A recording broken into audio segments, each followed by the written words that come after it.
Cette idée de gens qui viennent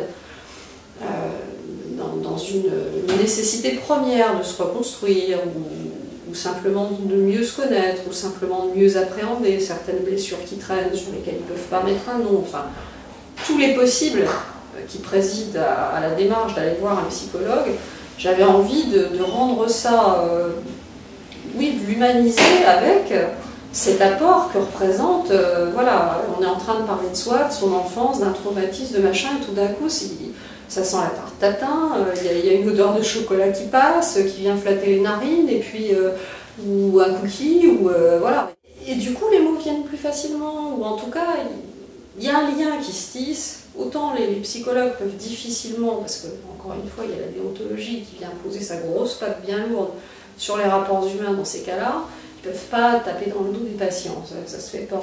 Mais Louise, elle est le secrétaire, elle est censée taper les comptes rendus, accueillir les gens, prendre des coups de fil, donc bon, c'est pas grave si elle donne un bout de gâteau, si elle dit oh, vous n'allez pas partir comme ça. Effectivement, le terme de pilier, ça lui va bien parce que elle rajoute, voilà, c'est pour reprendre une image culinaire, c'est la cerise sur le gâteau que tous ces éclopés amènent, ces éclopés, ces boiteux de la vie qui ont tous des raisons d'aller mal, mais on en a tous, mais ceux-là, en plus, ils font la démarche d'aller voir un psychologue, et elle apporte quelque chose d'autre qui n'était pas du tout ce à quoi ils s'attendaient, et certains d'entre eux vont devenir, entre guillemets, dépendants. J'avais envie que ce soit sensuel, voilà, qu'il y ait les odeurs, le toucher. Moi, ce qui me plaisait, c'était justement voilà, le croisement entre les moments de gravité du fait du poids de certains, et puis cette espèce de lumière, de soleil, de jaune, voilà, ce jaune qu'elle met partout dans la vie, et qui gagnait presque l'intérieur des gens. Ils deviennent jaune canari, jaune serein, ils sont pleins de lumière après. Mais, alors c'est pas aussi simple, évidemment, c'est pas une rédemption, mais c'est un mieux-être sur le moment, et à partir dès l'instant qu'on vient voir un psychologue et qu'on est capable d'avoir un mieux-être sur le moment alors qu'on ne savait pas, on commence déjà à petits pas, on commence déjà quelque chose d'autre.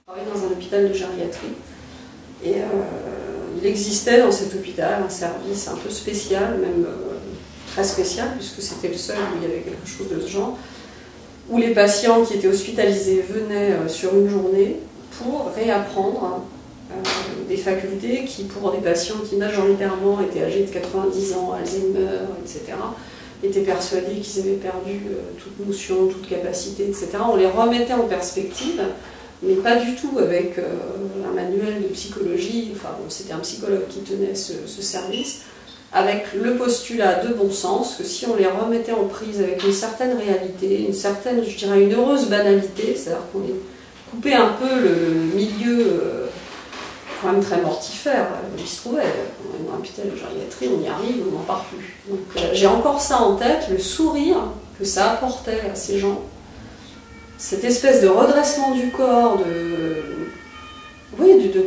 pêche, d'étincelle dans le regard, parce qu'on leur disait « Ah, mousse au chocolat à midi », etc. Bon. Voilà, et ça m'était resté, ça, comme ça, en fond, je me disais « J'en ferai quelque chose un jour ». C'est absolument divin et délicieux quand on écrit parce qu'on peut se payer le luxe de passer d'une espèce de gravité, ou peut-être pas franchement jouer éviter de pathos, mais dans des moments quand même un peu... il fallait doser, mais il fallait qu'il y ait des moments où les gens n'allaient pas bien, sinon ils vont voir un psychologue. Pourquoi? Je veux dire, c'est pas pour jouer au cas. Et des moments beaucoup plus sensuels, gais, enlevés. C'est plaisant de passer d'un poule à l'autre comme ça, c'est très très plaisant. Alors moi j'ai adoré écrire ces passages-là, ça me plaisait infiniment. Mais je crois que c'est ce qui me plaît dans l'écriture, c'est justement ça, c'est le côté... En fait, on est une espèce de terre glaise, et puis on travaille, on peaufine le détail, la main, le coin des cils, les cheveux, le drapé, et cette statue-là, elle n'est jamais finie, jamais. Et c'est ça qui me plaît. Le jour où elle est finie, ça va pas du tout, parce qu'on est sec, on est stérile.